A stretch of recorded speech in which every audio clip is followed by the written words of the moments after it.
भारत में कुल 800 जिले हैं। 800 जिलों में से 500 जिलों में जाना हो चुका है। 200 जिलों में हिंदू खत्म हो गए हैं, इसलिए वहाँ कोई बुलाता नहीं है, बुलाने वाले बचे नहीं हैं। तो अब ज़्यादा से ज़्यादा 100 जिलों में और जाना हो पाएगा। मैक्सिमम 600 जिलों में जा पाएंगे, क्योंकि 200 जिलों में तो न सुनने वाले बचे हैं न बुलाने वाले बचे हैं।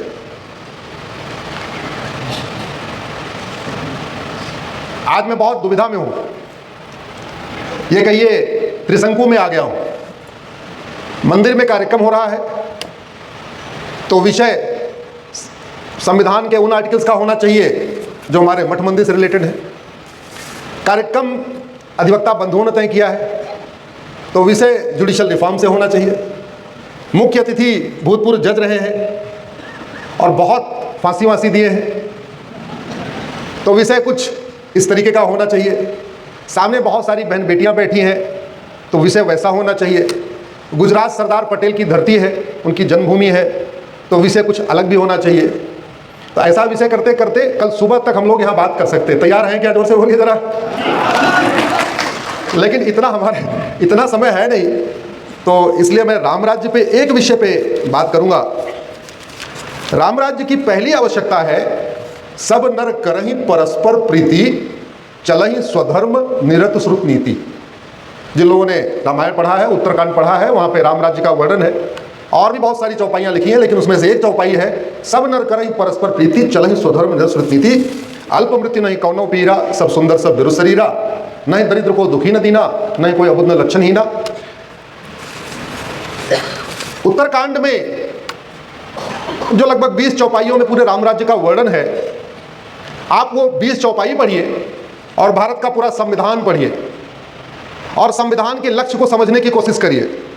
संविधान के प्रियम्बल को पढ़िए, फंडामेंटल राइट को पढ़िए, फंडामेंटल ड्यूटी को पढ़िए, डायरेक्टिव प्रिंसिपल को पढ़िए, आगे जितने सिस्टम है सबको पढ़िए, तो आपको समझ में आएगा संविधान का लक्ष्य है राम राज्य की स्थापना।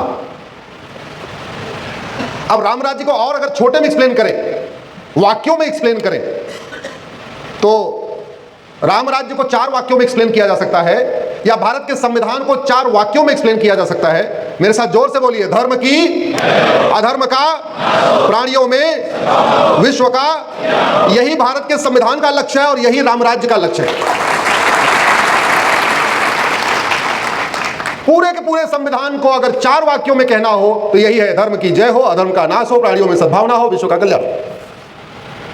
और इतना बड़ा संविधान कहीं मिलेगा नहीं जिसने केवल अपने देश की कल्याण की बात किया हो, विश्व कल्याण की बात किया हो। और बाकी ऐसा कोई पंथ भी नहीं मिलेगा जैसे हमारे यहाँ जैनिज्म, बुद्धिज्म, सिखिज्म जो हमारे यहाँ सिखाया जाता है, ये पूरी दुनिया में और कहीं सिखाया भी नहीं जाता। इसलिए मैं कहता हूँ धर्म तो एक है, बाकी सब मजहब है, लेकिन उन मजहब में भी भारतीय पंथ और विदेशी पंथ में जमीन आसमान का अंतर है। तो गड़बड़ कहाँ से हो रही है? गड़बड़ ये हुई कि संविधान की शपथ लेने वालों ने, संविधान की शपथ कौन कौन लेता है? सांसद लेते हैं, विधायक लेते हैं, मंत्री लेते हैं और जज लेते हैं। संविधान की शपथ लेने वालों ने संविधान को पढ़ते समय भारत का चश्मा नहीं लगाया। चश्मा उनका या तो अमेरिका का था या तो यूरोप का था, इसलिए करना कुछ और था, कर दिया कुछ और। जैसे भारत के संविधान में कहीं नहीं लिखा है कि सब लोग भोजन करना। हम सब भोजन करते हैं कि नहीं करते? जरा जोर से बोलिए जरा। भारत के संविधान में कहीं नहीं लिखा है कपड़े पहन के रखना। सब लोग कपड़े पहने कि नहीं पहने? पहने। भारत के संविधान में कहीं नहीं लिखना कि सांस लेते रहना। सांस लेते हैं कि नहीं लेते? जोर से बोलो जरा।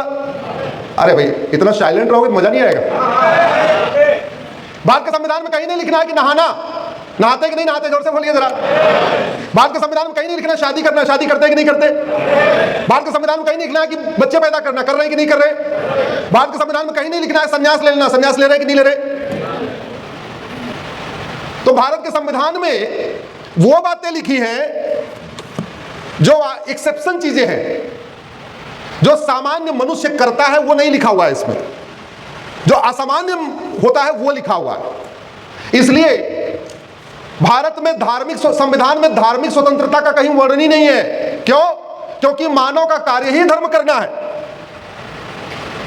संविधान के आर्टिकल 25 में मजहब की थोड़ी सी स्वतंत्रता दी है। डिफरेंस याद रखिएगा, धर्म और मजहब में जमीन आसमान का अंतर होता है। गलती ये हो गई, संविधान की शपथ लेने पहले हमारे देश में सुप्रीम कोर्ट से पहले प्रिवी काउंसिल होती थी। प्रिवी काउंसिल में जज कौन था? सारे अंग्रेज। अंग्रेजों को धर्म और रिलीजन का डिफरेंस नहीं पता। उसके बाद कौन बने जज? वो लोग जज बने जिनके माता पिता अंग्रेजों के जमाने में बैरिस्टर थे, जो क्रिश्चियन मिशनरी स्कूलों में पढ़े थे, कॉन्वेंट स्कूलों में पढ़े थे, वो लोग सुप्रीम कोर्ट के जज बन गए। उनको भी धर्म और रिलीजन का डिफरेंस नहीं पता। उसके बाद कौन बना? उनके बेटे बन गए। उनके बेटे भी कॉन्वेंट और मॉन्टेसरी में पढ़े थे, उनको भी धर्म और मजहब का अंतर नहीं पता, धर्म और रिलीजन का नहीं अंतर पता, मत पंथ संप्रदाय मजहब क्या होता है, धर्म क्या होता है, पता ही नहीं। तो धीरे धीरे हमने अपनी आम बातचीत में क्या कहना शुरू कर दिया, हमें धार्मिक स्वतंत्रता है। अरे भैया, धार्मिक स्वतंत्रता तो जन्मजात होती है, वो संविधान नहीं देता। कपड़ा पहनने की स्वतंत्रता वो जन्मजात है, भोजन करने की स्वतंत्रता जन्मजात है, नहाने की स्वतंत्रता जन्मजात है, सांस लेने की स्वतंत्रता बाई बर्थ है, वो संविधान कहीं नहीं लिखता। संविधान ने तो ये कहा, क्योंकि धार्मिक तो पूर्ण स्वतंत्रता है, लेकिन सब लोग एक जैसी पूजा पद्धति नहीं है, सबका एक वे ऑफ लाइफ नहीं है, तो रिलीजन की स्वतंत्रता दिया और थोड़ी सी। इसलिए भारत में सबको 100% धार्मिक स्वतंत्रता है, लेकिन मजहब की आंशिक स्वतंत्रता है। यहां अधिवक्ता बंधु बहुत बैठे हुए हैं, माननीय जज साहब बैठे हुए हैं, इसलिए मैंने कहा यह विषय रखता हूं। हमारे सामने गुरुजन भी बैठे हुए। मजहब और धर्म में जमीन आसमान का अंतर होता है। मेरी पीआईएल चल रही है जिसमें मैंने धर्म और रिलीजन के बीच में 25 डिफरेंस बताए हैं। जिसको पढ़ना हो गूगल करना, रिलीजन धर्म अश्विनी उपाध्याय करके मेरी पीआईएल चल रही है। और मैंने कहा है कि हमारे देश के 90% लोगों को धर्म और मजहब का डिफरेंस नहीं पता, इसलिए प्राइमरी के सिलेबस में इसको डाला जाए, पढ़ाया जाए कि धर्म क्या होता है, मजहब क्या होता है। अगर मोटा मोटा मैं एक वाक्य में कहूं तो धर्म जोड़ता है और मजहब तोड़ता है। जोर से बोलिए, धर्म जोड़ता है और इसलिए चूंकि मजहब तोड़ता है, चूंकि रिलीजन तोड़ता है, चूंकि रिलीजन और मजहब आपस में बांटता है, चूंकि रिलीजन और मजहब आपकी इंडिपेंडेंस को छीनता है, आपकी स्वतंत्रता को छीनता है, लिबर्टी ऑफ थॉट नहीं देता, लिबर्टी ऑफ बिलीफ नहीं देता, लिबर्टी ऑफ फेथ नहीं देता, लिबर्टी ऑफ वर्शिप नहीं देता, धर्म सब देता है। धर्म आपको शास्त्रार्थ करने की स्वतंत्रता देता है, अपने तरीके से रहने की स्वतंत्रता देता है, अपने तरीके से वस्त्र पहनने की स्वतंत्रता देता है, अपने तरीके से जीवन की स्वतंत्रता देता है, आपस में शास्त्रार्थ की स्वतंत्रता देता है। लेकिन रिलीजन और मजहब आपको गुलाम बनाते हैं। रिलीजन और मजहब आपको आपकी सोचने की, आपकी समझने की, आपकी लिखने की, आपकी पढ़ने की, आपकी बोलने की स्वतंत्रता को छीनते हैं।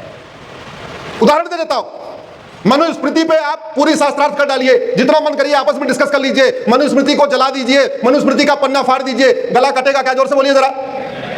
वेद पुराण पे सुबह से लेकर शाम तक शास्त्रार्थ करिए, भगवत गीता पे सुबह से लेकर शाम तक शास्त्रार्थ करिए, रामायण पे सुबह से लेकर शाम तक शास्त्रार्थ करिए, ढोल गवार सूत्र पसवारी पे पिछले कई सालों से शास्त्रार्थ हो ही रहा है। किसी का गला कटा क्या? जोर से बोलिए जरा।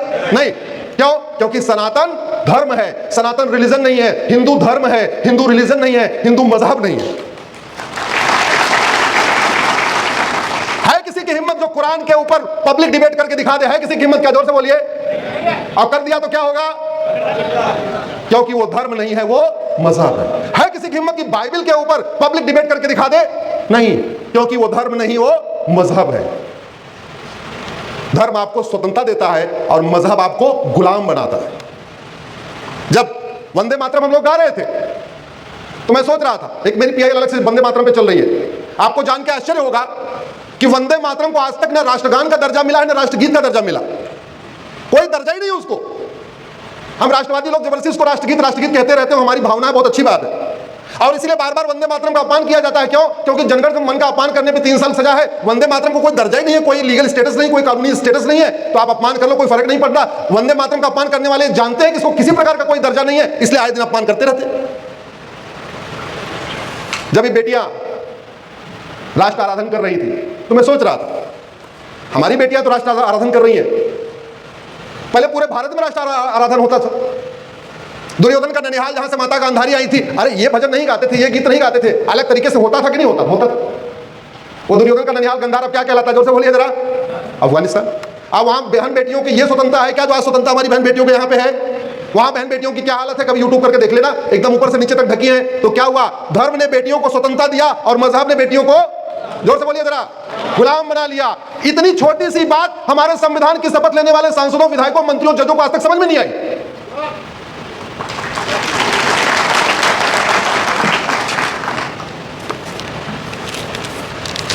बत्तीस कारों से, यह हेडलाइन आपको दिख रही है, 32 कारों से भारत को दहलाने की साजिश दिख रही है क्या आपको? हेडलाइन ये दिख रही? 3200 किलो यानी 32 कुंटल। ये दोनों आज के अखबारों की फ्रंट पेज की न्यूज है। ये दैनिक भास्कर है और ये दैनिक जागरण है, दोनों अखबारों के फ्रंट पेज की न्यूज है। 32 अखबारों से देश में 32 जगह बम ब्लास्ट की तैयारी थी। सब नर कराई परस्पर प्रीति, 32 बम ब्लास्ट कराई सब नीति। 32 कुंटल आरडीएक्स इकट्ठा हो गया, 32 गाड़ियां तैयार हो गई, एक एक कुंटल आरडीएक्स 32 गाड़ियों में रखने की तैयारी हो गई, 32 स्थानों पे एक साथ बम ब्लास्ट की तैयारी हो गई। 32 स्थान कौन थे?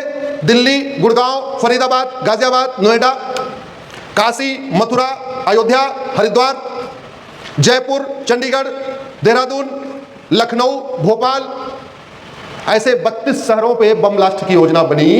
और ये योजना किसने बनाया? डॉक्टरों ने। अनपढ़ थे क्या वो? नहीं। अनाड़ी थे क्या वो? नहीं।